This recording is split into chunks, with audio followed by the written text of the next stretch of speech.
Kinichi Hamada ini adalah seorang pria parubaya yang jelek dan merasa kayak pecundang.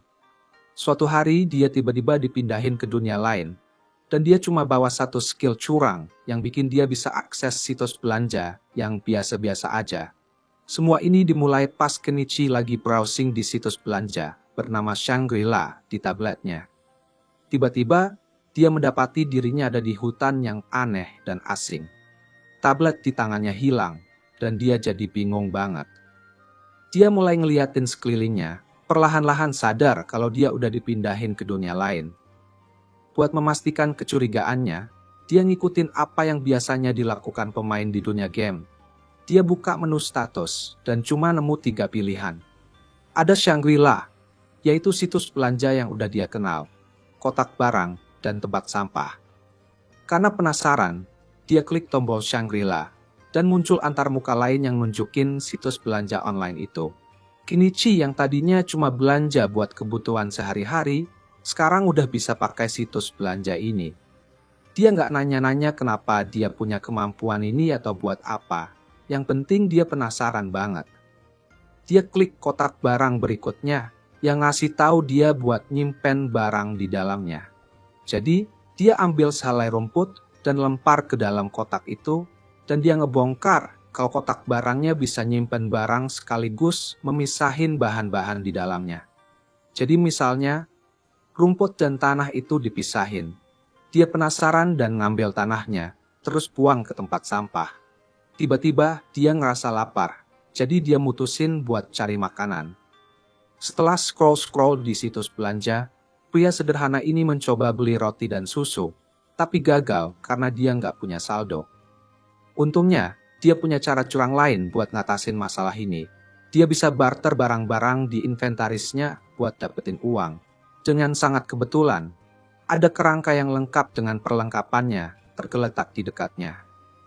Kenichi nebus pedang yang tertancap di kerangka itu, dan batu rubi yang dia temuin. Totalnya dia dapat sekitar 98.000 yen, yang jauh lebih dari cukup buat beli roti dan 3 botol susu. Setelah kenyang, Kenichi dengan baik hati mengubur prajurit yang udah mati sebagai balasan karena udah nyelamatin hidupnya, dan dia berdoa supaya prajurit itu bisa tenang di alam baka. Habisin uangnya, dia belanja sepeda gunung seharga 10.000 yen, dan berusaha cari jalan keluar dari hutan sebelum malam datang. Karena nggak nemuin tanda-tanda kehidupan, dia mikir mungkin dia udah muncul di bagian terdalam hutan. Akhirnya, dia putusin untuk mendirikan tanda dan beli kompor portable serta perlengkapan masak lainnya buat makan malam dari situs belanja itu. Sayangnya buat pria parubaya ini, Paul lezat dari masakan yang dia buat menarik perhatian monster-monster yang ada di sekitar, dan mereka mulai mendekatinya pelan-pelan dengan tatapan yang penuh nafsu darah. Kenichi langsung ke situs belanja lagi dan panik nyari senjata. Dia nemuin busur, tapi karena belum pernah pakai, akhirnya dia lewatin dan malah milih untuk pakai kembang api. Dia luncurin kembang api ke arah monster-monster itu, berharap mereka bakal ketakutan dan kabur. Tapi, monster-monster ini bukan anjing jalanan, mereka lebih tertarik sama mangsa baru yang bodoh ini. Waktu terus berjalan, Kenichi beli ketapel. Dan ternyata, peluru yang dia tembak itu cukup buat bikin monster-monster itu menderita, langsung tumbang dari satu tembakan.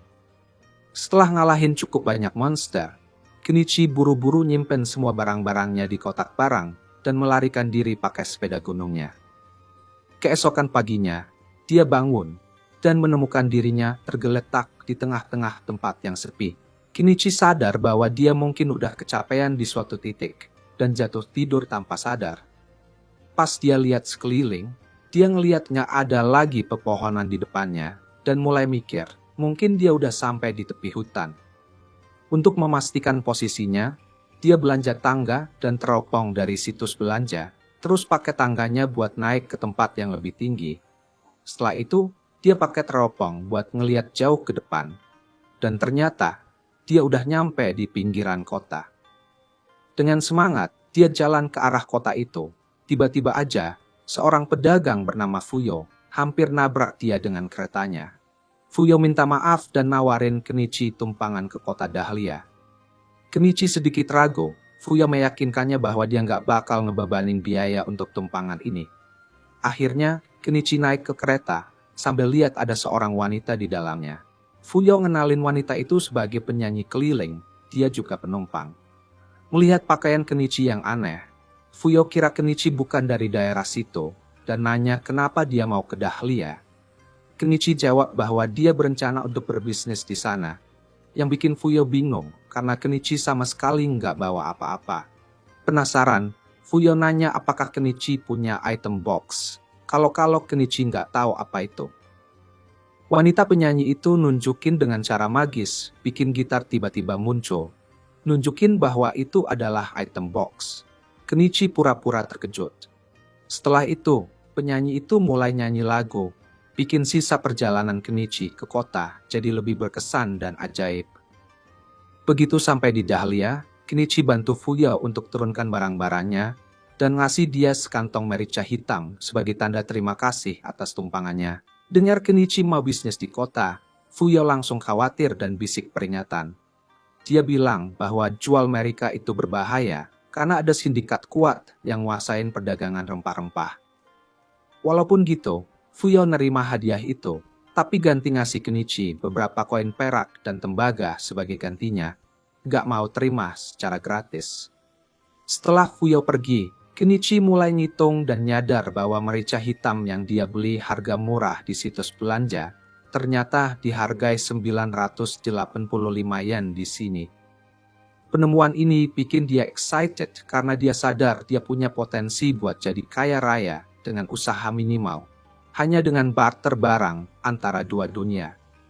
Kenichi langsung mau ke penginapan lokal buat nyari tempat tinggal dan ketemu sama pemilik penginapannya, Azalea.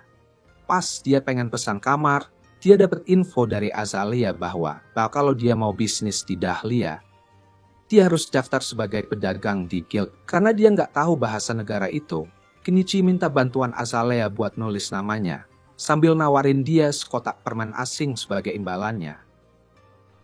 Azalea dengan senang hati nerima permen itu dan dalam satu malam, dia ngajarin Kenichi dasar-dasar bahasanya, yang gampang dia tangkap karena mirip sama bahasa Jepang. Sebagai ungkapan terima kasih, Kenichi melukis Azalea yang bikin dia terkesan. Azalea yang ngerasa terharu dan senang, mutusin mau bikin pria baik hati ini jadi suaminya. Malam itu, dia ambil tindakan sendiri, nyatain perasaannya secara fisik, gak mau nunggu sampai mereka resmi menikah. Setelah kenalan dengan Azalea, Kenichi tinggal di penginapan itu. Cewek konyol itu pun memutuskan buat kasih melannya secara gratis. Kamu nonton ini, aku tahu kamu pengen. Keesokan paginya, Kenichi pergi ke guild buat mendaftar dengan resmi. Di resepsionis, Kenichi dikasih selembar kertas buat diisi formulir pendaftaran. Setelah selesai ngisi formulir, dia diminta buat bayar sedikit uang sebagai tanda pendaftaran, sambil resepsionis itu lihat dokumen yang dia isi.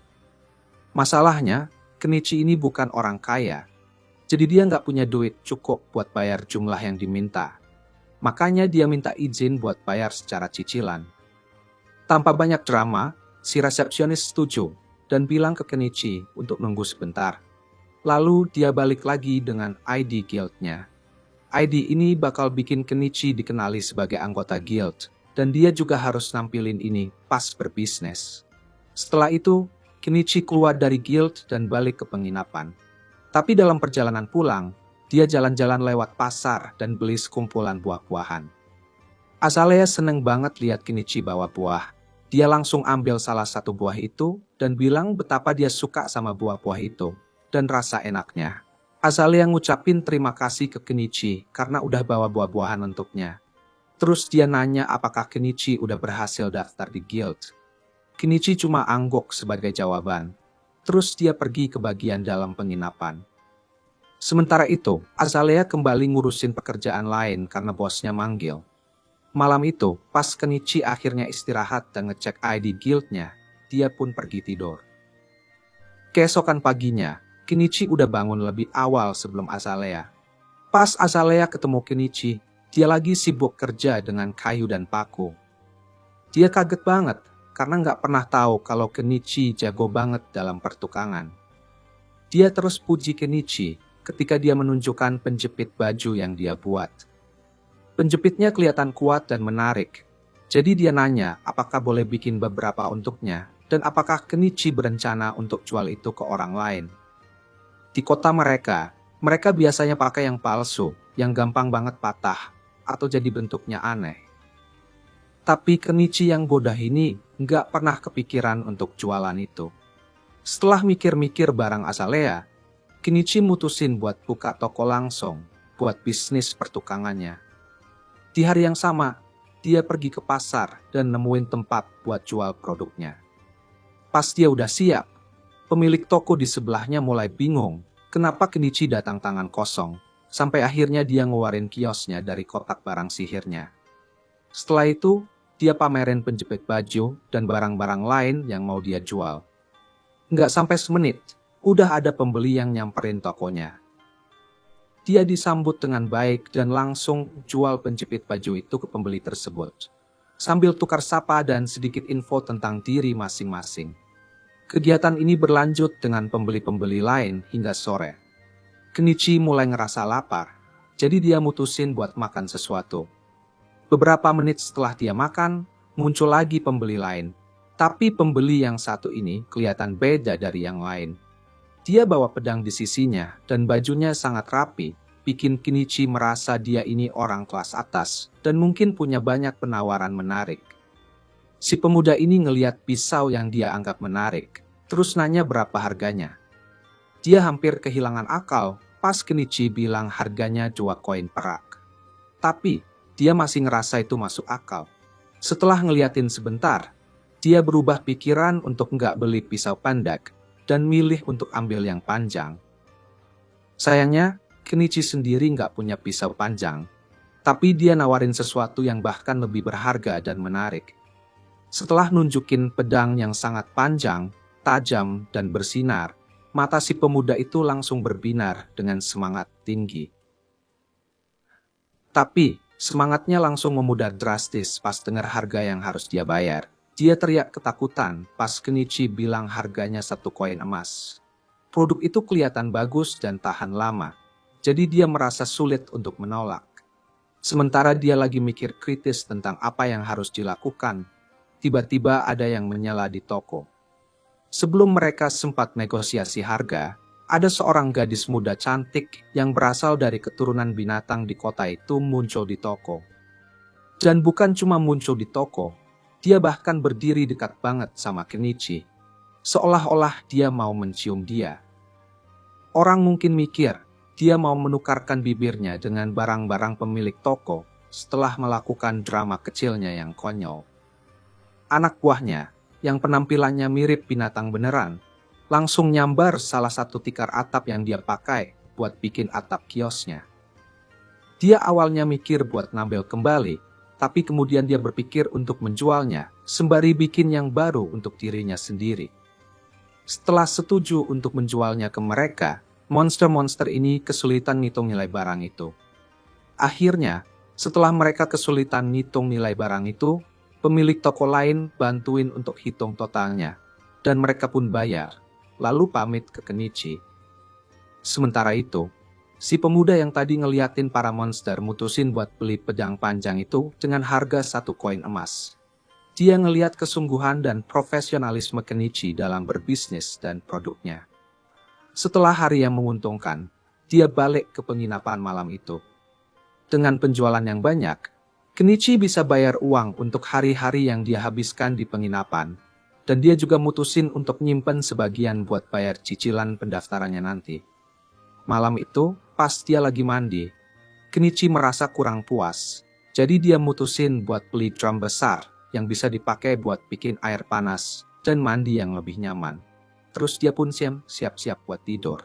Bodohnya Kenichi, dia sebenarnya bisa aja mandi sederhana tanpa harus boros uang. Malam itu, dia mikir tentang semua petualangannya dan barang-barang baru yang dia dapetin, dan dia kelihatan bangga sama dirinya sendiri sambil pelan-pelan terlelap, mikirin alasan dia dipindahin ke dunia lain dan cara terbaik buat bertahan hidup di sini. Sementara itu, Di tempat lain yang tampaknya kayak hutan, ada seorang gadis muda bernama Anemon yang berusaha bertahan hidup. Dia bilang dia pengen hidup kayak manusia dan makan makanan anak. Tapi pas dia lagi mikir-mikir, ada suara yang memanggilnya. Alih-alih menjawab, dia malah lari menjauh ke semak-semak. Keesokan harinya, saat Kenichi lagi nyiapin tokonya, dia mutusin buat nambah stok barangnya dikit. Jadi dia jual beberapa perhiasan. Bukan permata mahal atau apa sih, tapi kelihatan cantik. Jadi mestinya bisa dapat untung lumayan. Pas itu, pembantu yang kemarin Margaret nongol lagi buat beli lebih banyak penjepit baju dari Kenichi. Dia nanya Margaret mau beli berapa banyak, dan dia kaget pas dengar ternyata Margaret mau beli 100. Kenichi terkejut. Tapi dia udah menyiapkan duitnya, jadi transaksi dah. Waktu lagi ngebungkus penjepit bajunya, Margaret lihat perhiasan yang baru dijual, dan nanya apa itu terbuat dari berlian beneran. Kenichi bilang kalau perhiasannya terbuat dari kaca yang dipoles, tapi tetap aja kelihatan cakep. Jadinya, Margaret minta disisihin satu, biar nanti bisa dibeli. Seharian, bisnisnya berjalan kayak biasa aja, tapi pas Kenichi mau nutup tokonya, para manusia binatang kemarin balik ke tokonya. Muka mereka kelihatan serius, jadi Kenichi sempat khawatir mereka bakal ngehajar dia. Tapi terus Mayari berdiri, mendekat ke wajah Kenichi, dan bilang ke yang lain kalau dia beneran mencium bau rempah-rempah dari Kenichi. Para manusia binatang lainnya langsung minta Kenichi buat jual rempah-rempahnya. Tapi Kenichi agak ragu mau jual karena udah denger desas-desus soal sindikat rempah-rempah. Dia nggak ngerti gimana cara kerja mereka atau apa yang bakal mereka lakuin kalau tahu dia jualan rempah-rempah. Jadi dia nggak mau ambil risiko. Para manusia binatang terus-terusan minta, tapi orang-orang di sekitar ngasih tahu mereka kalau nggak bisa maksa Kenichi yang masih baru buat ambil risiko besar demi mereka. Akhirnya mereka ngerti maksudnya. Kenichi emang nggak bisa jual rempah-rempah, tapi sebenarnya nggak melanggar peraturan kalau dia cuma berbagi makan barang mereka. Jadi dia ngajak mereka buat makan bareng. Tapi makanannya harus di hutan, biar nggak menarik perhatian buruk. Para manusia binatang senang banget dengar ini. Jadi malamnya, mereka semua kumpul bareng Kenichi dan Anama di pinggiran sungai buat mulai masak. Kenichi udah siap mau masak. Pas Anama nanya mau bantu apa, dia bilang ke Anama buat potong beberapa sayuran. Tapi pas Anama lihat sayurannya, dia kagum banget karena warnanya cerah dan menarik banget. Kenichi jelasin kalau dia dapat sayuran ini dari negara asing dan bisa jamin rasanya enak banget. Sementara Kenichi dan Anama lagi sibuk sama sayuran, Mayari dan teman-teman binatang yang lain lagi asik di sungai coba cari ikan. Nggak lama, mereka berhasil dapat ikan yang lumayan banyak. Setelah semua bahan siap, Kenichi mulai nyiapin ikan dengan rempah-rempah dan masukkan semuanya ke dalam panci buat dimasak. Hasilnya adalah makanan yang bikin orang-orang binatang itu jatuh cinta. Mereka belum pernah merasakan masakan kayak gini sebelumnya, jadi mereka sangat bersyukur. Tapi, semua makanan enak ini bikin mereka pengen minum alkohol banget. Anama bilang supaya mereka kontrol diri karena alkohol harganya mahal. Tapi Kenichi merasa nggak ada salahnya kasih mereka sedikit minuman, jadi dia ngeluarin sebotol minuman murah dan tuangin beberapa gelas. Tapi, Kenichi bilang mereka harus bersumpah buat nggak cerita sama siapapun tentang makanan yang dia buat. Anama ngingetin Kenichi supaya jangan terlalu baik hati. Tapi dia gak ngerasa ada yang salah ngasih sedikit kebahagiaan ke manusia binatang itu. Apalagi mereka kelihatannya orang yang baik. Malam itu, mereka ngumpul bareng, minum baren, dan akhirnya tidur di bawah bintang-bintang. Mayare sepertinya udah mulai suka sama Kenichi. Keesokan paginya, Kenichi balik ke penginapan, dan Azalea kelihatan agak kesal karena dia keluar semalaman. Kenichi coba ngejelasin kalau dia cuma nongkrong sama beberapa manusia binatang di luar kota. Tapi lihat bulu kucing di bajunya, Azalea jadi curiga, dan dia pikir Kenichi udah ngelakuin lebih dari sekadar nongkrong. Dia juga marah karena Kenichi pilih cewek kucing daripada dia. Nanti di hari itu, Kenichi lagi siapkan tokonya buat siap-siap buka lagi. Tapi pas dia lagi benerin sesuatu, Margaret datang bareng Primula buat kunjungin tokonya. Fokus Kenichi jadi teralihkan karenanya.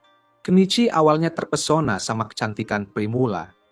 Tapi pas dia lihat Margaret yang berdiri di belakangnya, dia nyadar kalau mereka pasti datang buat beli kalung yang kemarin dipesan Margaret. Dia ngeluarin kalungnya, dan Margaret langsung bayar. Lalu, kalau ngasih kalung itu ke Primula supaya bisa dia periksa. Terlihat betapa bagusnya kalung itu. Primula nggak percaya kalau itu bukan berlian asli. Dia nanya ke Kenichi, apakah ada yang lain di stok. Jadi, Kenichi ambil beberapa kalung lagi dari tokonya dan nunjukin ke Primula. Primula super terkesan dengan kualitas produk Kenichi. Apalagi dia juga ngeliat kalau Kenichi punya kotak barang sihir yang bisa nyimpen banyak barang. Dia pun ada permintaan buat Kenichi. Dia bilang kalau dia adalah anaknya pemilik perusahaan dagang Mallow. Dan kalau Kenichi mau, dia pengen ngenalin Kenichi ke bokapnya. Kenichi suka banget sama ide buat ketemu pemilik perusahaan dagang besar. Tapi dia jadi ragu karena ketemu orang berpengaruh bisa jadi masalah buat dia. Tapi Anama bilang kalau ayah Primula terkenal baik di kota ini. Dan semua orang bilang kalau dia adalah orang yang baik hati. Jadi Kenichi nggak perlu khawatir bakal kena masalah sama dia. Karena itu, Kenichi setuju buat ikut Primula. Jadi dia diundang untuk naik kereta bareng Primula supaya bisa ketemu ayahnya. Di perjalanan, Primula nunjukin beberapa replika penjepit baju yang dia buat. Dan meskipun bentuk kayunya gampang buat ditiru, klip metalnya terlalu sulit dibuat oleh pegawai miliknya. Kenichi ngerti kenapa mereka nggak bisa ngerjain itu. Soalnya dia sendiri juga nggak tahu gimana cara buatnya. Tapi dia cuma tahu kalau itu sebenarnya proses yang rumit. Akhirnya mereka sampai di rumah Primula, dan Kenichi kaget banget lihat betapa besarnya rumah itu. Tapi Primula bilang kalau ini malah tergolong kecil dibanding rumah-rumah bangsawan di sekitar sini.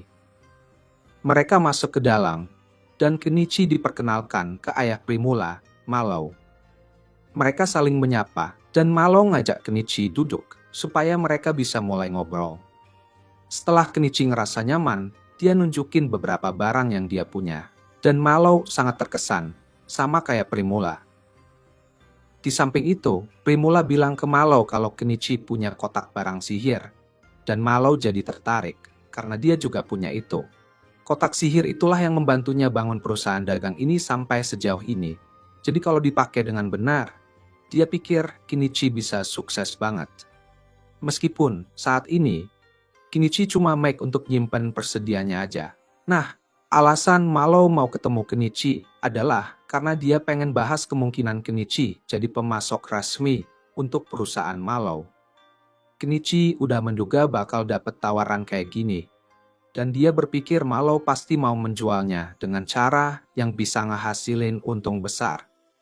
Tapi kalau emang itu yang Mallow mau, Kenichi nanya kenapa dia nggak terus beli barang dari tokonya dengan harga murah dan dijual lagi. Mallow sih pasti bisa aja ngelakuin itu. Tapi itu trik bisnis yang licik. Dan kalau Kenichi sampai tahu mereka jual barangnya tanpa izin, dia pasti nggak bakal senang dengan itu. Jadi, ngobrol langsung sama Kenichi kayak gini, bikin Mallow punya keuntungan lebih dibanding pesaing-pesaingnya yang pasti bakal mendekatinya juga. Setelah itu, Mallow bilang mau mulai negosiasi kemitraan mereka dan nawarin Kenichi 50% dari harga eceran untuk barang-barangnya. Sebenarnya, Kenichi bisa dapat tawaran yang lebih baik, tapi dia jujur aja udah seneng dengan keuntungan gila dari toko online-nya.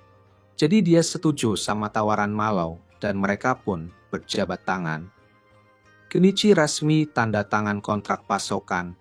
Dan beberapa barang pertama yang dia suplai ke Mallow bikin dia dapat lebih dari 1 juta yen dalam bentuk koin.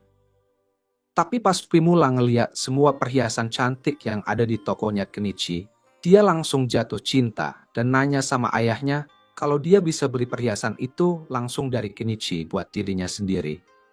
Mallow sama sekali nggak keberatan, jadi Primula nawarin untuk bayar 10 koin emas untuk perhiasan-perhiasan itu. yang setara dengan 2 juta yen. Jadi, untuk pertama kalinya sejak dia sampai di sini, Kenichi punya saldo bank 8 digit. Karena dia udah berhasil banget, dia mutusin buat mulai nyiapin segala sesuatunya untuk hidup tenangnya dan beli rumah dari tokonya. Keesokan harinya, dia keluar dari kota dan menuju hutan buat nyari tempat yang bagus buat rumahnya. Sebelum pergi, dia cerita sama Azalea soal rencananya supaya dia nggak khawatir. Tapi Azalea pikir itu agak aneh karena Kenichi rela hidup di hutan yang berbahaya daripada tinggal di kota.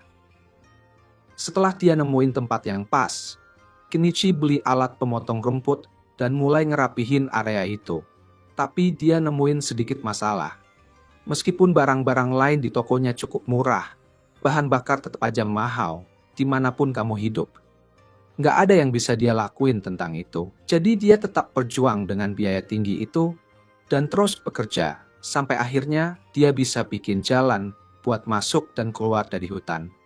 Setelah itu, dia harus mulai motong pohon-pohon yang ada di sekitarnya.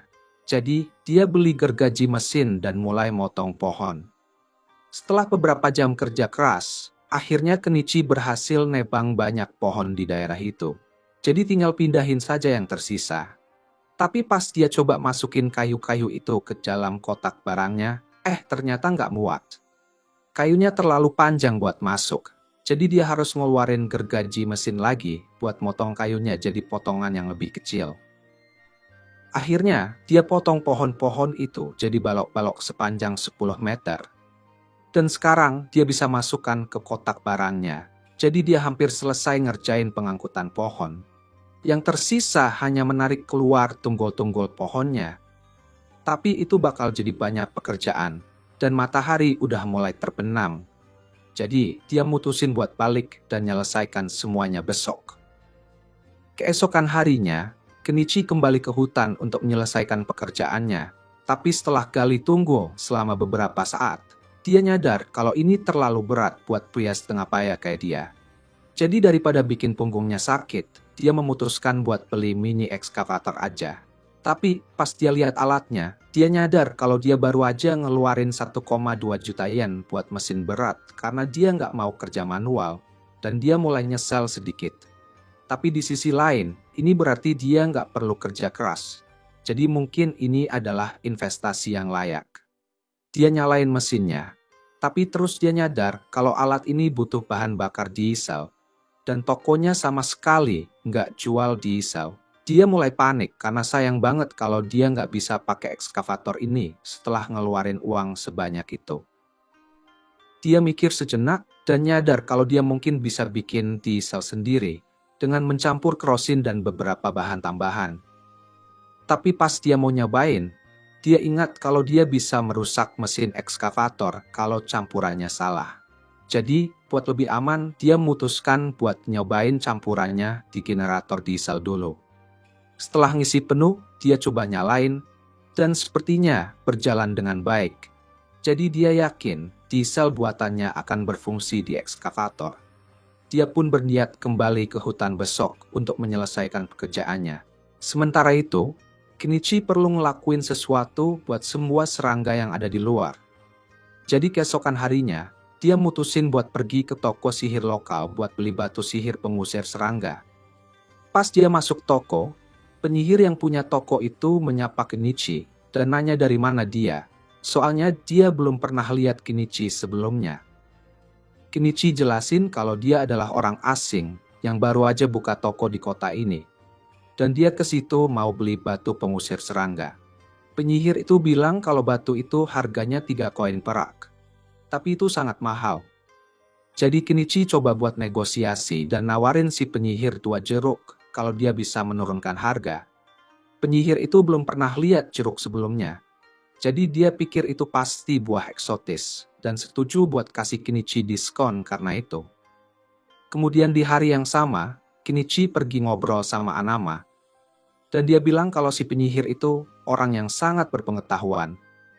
Jadi dia orang yang baik buat dijadiin teman. Sebaliknya, ada penjahat buronan, Shaga, yang poster-poster pencariannya udah ditempel di seluruh kota. Dia adalah pemimpin kelompok bandit yang terkenal. Jadi, hadiah untuk menangkapnya cukup besar. Nyatanya, malam itu, Shaga mengorganisir serangan ke sebuah kereta yang penuh dengan budak yang sedang diangkut dan tidak tahu apa rencana mereka sebenarnya. Keesokan harinya, Kenichi balik lagi ke hutan buat pakai ekskavatornya. Dan sekarang, dia udah gak nyesel sama pembelian itu. Soalnya, sebikin kerjaannya jauh lebih gampang, ini juga sangat menyenangkan. Sekarang, gak ada yang bisa menghentikannya dari mewujudkan mimpinya hidup tenang di hutan. Tapi setelah ngeluarin banyak uang untuk ekskavator, dia jadi sangat dekat dengan kondisi keuangan yang kritis. Jadi, dia harus menunda semua progres pembangunan selanjutnya.